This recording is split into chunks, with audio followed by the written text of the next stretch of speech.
Do you ever wonder why God didn't give us a third option outside heaven or hell?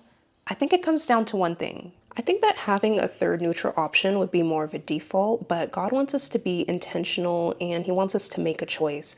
After all, God is a God of intentions. And if we know that we get a third option, most of us wouldn't feel motivated to seek God. We would just settle for that third option of just ceasing to exist or wandering around somewhere for all of eternity because we would be too comfortable in our sin doing whatever we want, or we wouldn't feel motivated enough to seek Him to escape our troubles.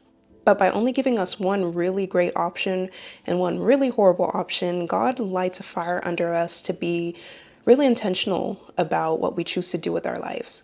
So by seeking Him, we're literally choosing life. And then by seeking the things of the world and the devil, we are choosing death. There's no in between. There's no less than ideal or not too bad. There's no lukewarm. It's hot or cold. So we have to choose. And if you try to be lukewarm, you are still choosing the other side. And I think there actually are a few verses in the Bible that point to this idea of choosing and just being intentional.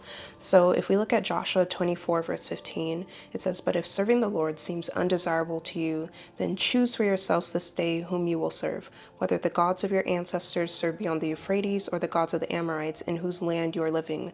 But as for me and my household, we will serve the Lord." There's also 1 Kings 18, verse 21. Elijah went before the people and said, "How long will you waver between two opinions? If the Lord is God, follow him. But if Baal is God, follow him." And let's also look at Revelation 3:15 through 16.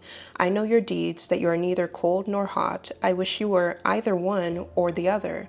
So because you are lukewarm, neither hot nor cold, I am about to spit you out of my mouth." And there's also the famous Matthew 6, verse 24, which says that no one can serve two masters. Either you will hate one and love the other, or you will be devoted to one and despise the other. So I think with both of these verses, we're seeing this clear duality of hot versus cold, of God versus the world, with no third options and no defaults. God wants us to choose. He wants us to be very intentional, and any effort to try to kind of let things just roll as they will ultimately end you up somewhere you don't want to be.